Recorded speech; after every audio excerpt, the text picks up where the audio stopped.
Minsan yun ang nakilala dito sa dokumentado si Agnes Enguito Abad. Siya yung brain cancer survivor na gustong gamutin ng isang cancer ng lipunan. Ang kawalan ng pag-asa at kawalan ng kinabukasan.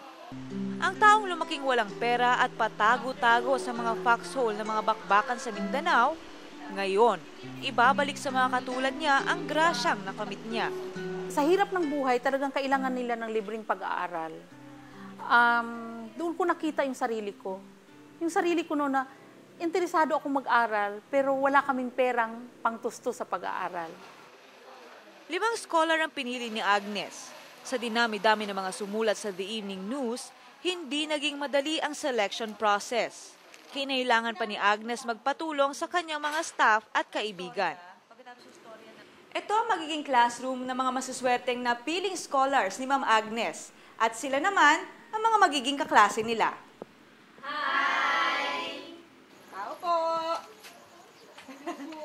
Good afternoon! Good afternoon. Ito na yung scholarship mo. Isa si Ofelia Abad sa 5 napili ni Agnes sa bigyan ng 2-year Basic Nursing Assistant Scholarship. Single mom si Ofelia. Nakipagsapalaran bilang factory worker sa Taiwan. Pero naging kapalit nito ay ang kanyang pamilya. Ngayon, jobless siya at may 3 anak. Na-stop ka ng pag-aaral. Parang na-stop yung hope mo. Tapos, hindi mo alam kung saan direction yung pupuntahan mo.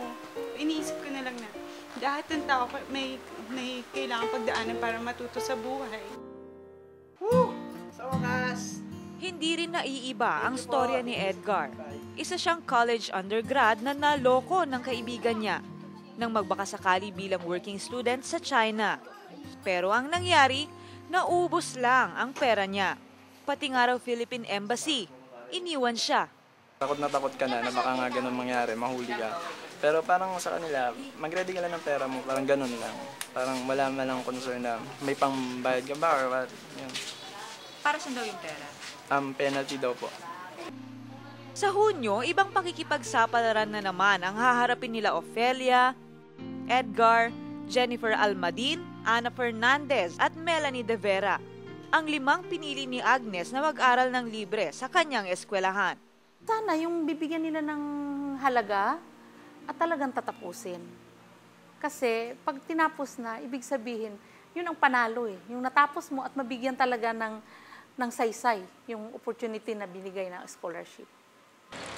Kung sige ng Abad, last 2 minutes na lang ang binibilang, ang Administrasyong Arroyo tinaningan na ng mga tao ng kulang sa 1 taon para manalibihan.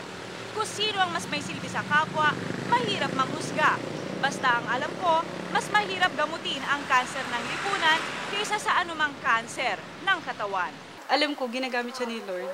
Kaya si Lord din yung mag-iingat sa kanya dahil marami siyang natutulungan. Katulad ko po na nawawala na parang ng hope. Sana po, meron pa ding kagaya ko na matulungan nyo at continuous na pagtulong po sa mga kagaya namin. Maraming salamat po, pag-iigiyan ko po to.